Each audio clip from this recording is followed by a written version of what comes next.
aceleração, né, a ideia da aceleração, ela fica bem constituída quando nós observamos essa responsabilidade posta numa exterioridade tão grande, mas que o mesmo lugar dessa exterioridade faz com que as pessoas elas fiquem vinculadas a isso.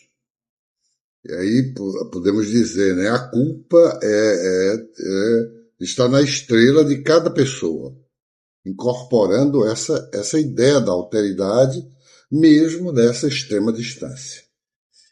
E isso indica que existe um outro movimento, além do da aceleração. E esse movimento pode ser descrito como uma desideração.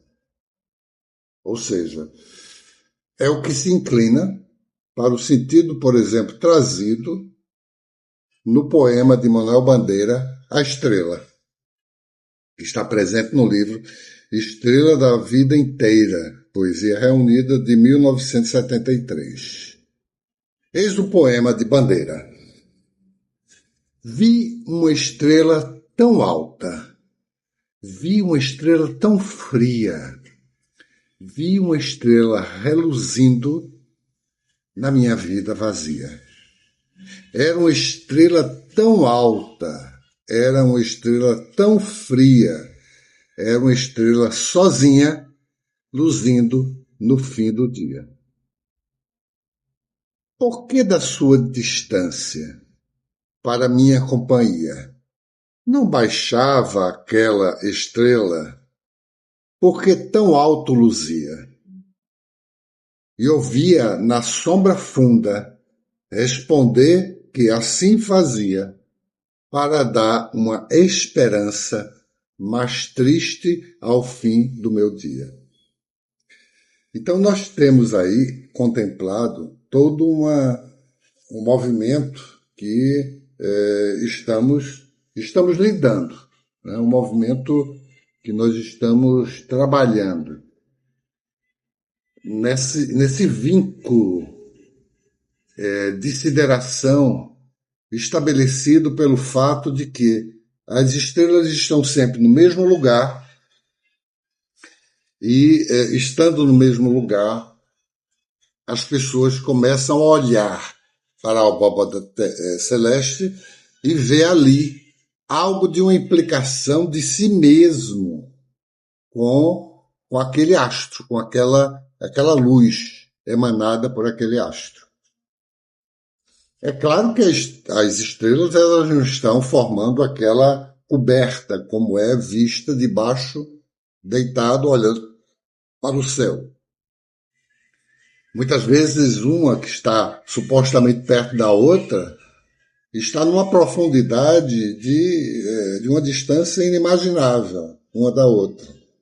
Só que a luz de ambas chegam e indica o fato de estarem ali uma ao lado da outra. Então podemos ver, né, essa parte do poema.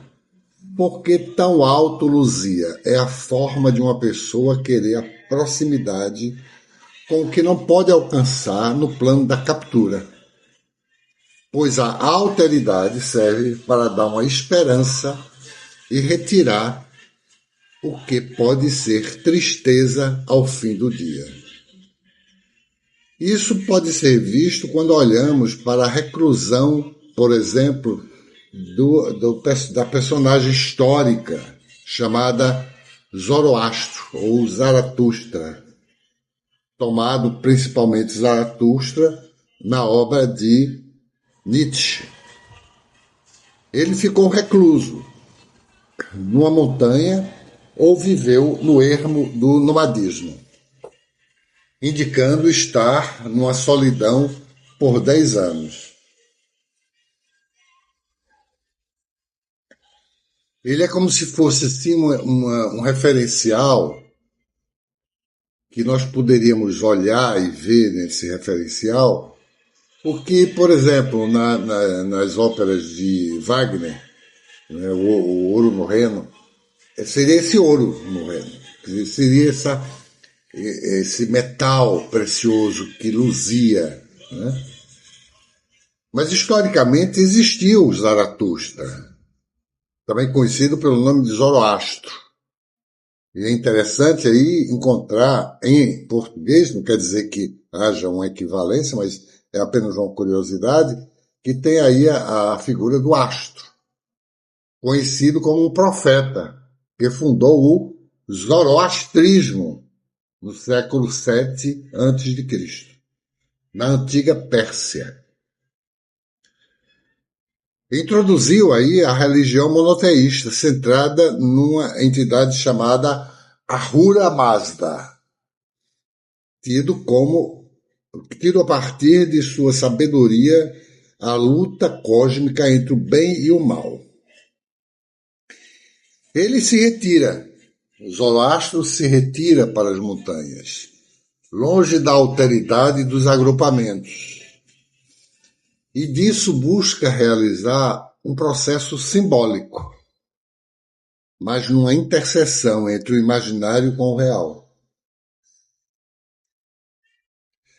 A ideia é a de acumular sabedoria num ambiente elevado que o conduziria para estar perto das estrelas, perto do ouro do Reno, podendo olhar para o que é o fundamento do humano e o que significa o conjunto das pessoas.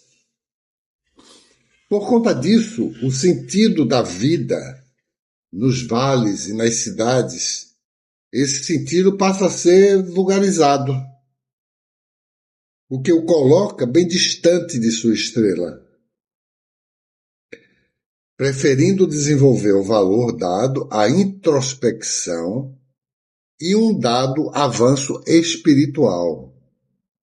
Dentre os ensinamentos que está sendo levado para as pessoas, está a que indica a vinda do super-homem, cuja formulação aponta para uma espécie de homem que se superou, que foi além, né? É um homem superado, um homem que vai acima do que costumeiramente se encontra nas contingências no conjunto das pessoas.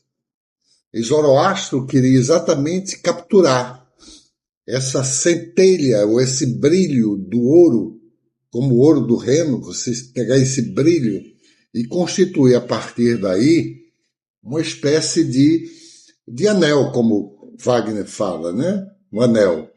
Construir esse anel e esse anel representar a figura desse homem superado.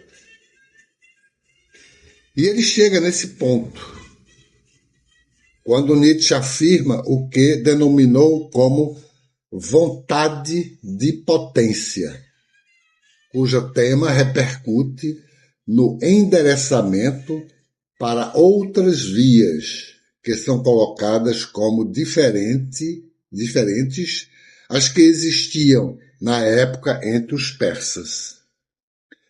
Então, estando aí diante dessa figura divina, Ahura Mazda, estando aí nessa coisa de constituir esse anel e ficar anelado, né, com essa luz, com esse brilho, surge exatamente a possibilidade de nós podermos olhar e ver, né, algo que diferencia Zoroastro, Zaratustra, das pessoas em geral.